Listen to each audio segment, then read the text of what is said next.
The good news is, if you're taking the LSAT in September, there's going to be less material for you to study. Today, I'm going to share with you what I would personally do if I wanted to score a 175 on the LSAT in September 2024 or beyond. For those who don't know me, my name is Steve Schwartz, and I personally increased my LSAT score from a 152 to a 175, and I've been teaching the LSAT since 2005. Today, I'm going to share with you my laser approach to LSAT prep that I use to create my students' day-by-day LSAT study plans.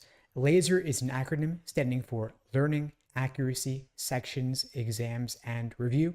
Learning is the first phase, building that strong foundation, getting a solid overview of the different sections and the different question types on the test. In logical reasonings, for example, there are roughly 15 different types of logical reasoning questions, and you want to make sure that you properly understand the best way to approach each of these question types. After you get that familiarity down, you move on to phase two, the A for accuracy, where you're drilling questions by type to get more familiarity with the patterns in terms of how to approach each one. Of course, not all 15 types of logical reasoning questions show up in equal proportion. Some are more common than others. For example, you probably want to spend more time devoted to necessary assumption, inference, and flaw, since those are the three most common types of logical reasoning questions. Then move on to other types like strengthen and weaken, and save the least common types like parallel reasoning, parallel flaw, and evaluate the argument for last. Once you're doing reasonably well drilling, say you're getting roughly 70% accuracy, you move on to the next phase, S for sections, doing individual timed sections to work on your pacing. You have 35 minutes with standard timing, maybe more if you have extra time accommodations. And the pacing phase is where you get down your rhythm as you go through the section. Keep in mind that in logical reasoning, the questions are presented in a general order of difficulty, meaning they get harder as the section goes on. For this reason, if you're aiming for a 175, you want to make sure that you're blasting through those first 10 questions, solving them in roughly 10 minutes, building up a time bank that you can then apply to the tougher questions later in the section. Occasionally, I'll hear students asking me, should I go through the section backwards to do the hardest questions first when I'm most fresh?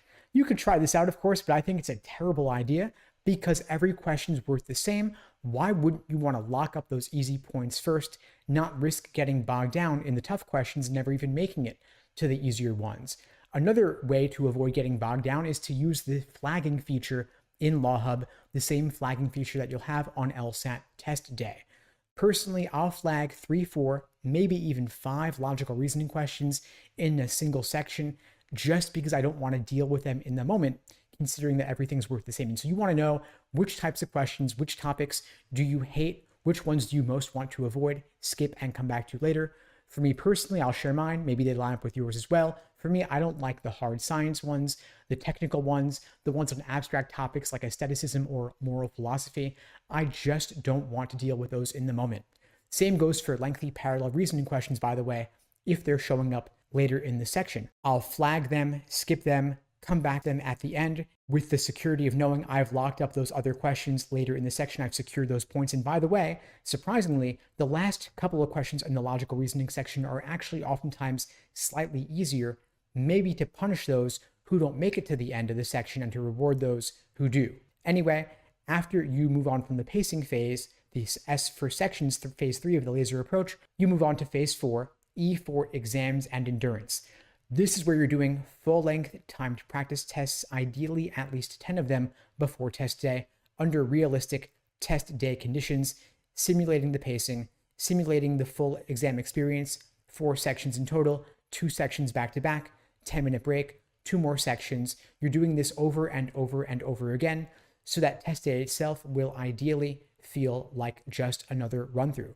And in order to strictly mirror test day itself, you're not pausing the clock to go to the bathroom or get a snack or check your phone. You're timing yourself strictly, just as you would on test day itself. Now, as for the final phase of the laser approach, R for review, I'll get to that in just a moment, but before I do, I wanted to let you know that it's really important that you have a personalized day-by-day study plan, like what I'm laying out for you here, that laser approach framework. If you don't have one, we could help. At LSAT Unplugged, we create personalized day-by-day study plans for all of our students whether you're in one of our one-on-one coaching programs or one of our small group coaching programs instead. And if you'd like our help on your journey to scoring a 175 or above on test day itself, you can check out the links below the video to book a call with me and my team. We'd be glad to help you out. Now, the final phase, R for review. You want to make sure you're incorporating review thoroughly throughout the entire LSAT prep journey for every question you get wrong and every question you have difficulty with. Maybe you got it right, but of course it could have gone the other way. And so I have a framework for this called the Socratic review method. The idea here is that you are systematically looking at every single element of the question that you got wrong or had difficulty with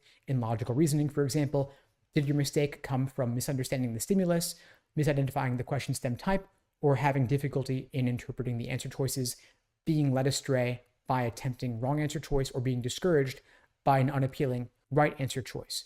You don't want to just look at the answer key and say, oh, I get it now. How could I have been so dumb? You then move on to the next. You want to instead slow down and thoroughly examine what mistakes you're making and why, so that, of course, you can course correct for the future. Make sure you allow plenty of time to do this after every practice test that you take. Anyway, folks, that's all for now. In the meantime, I wish you all the best and take care.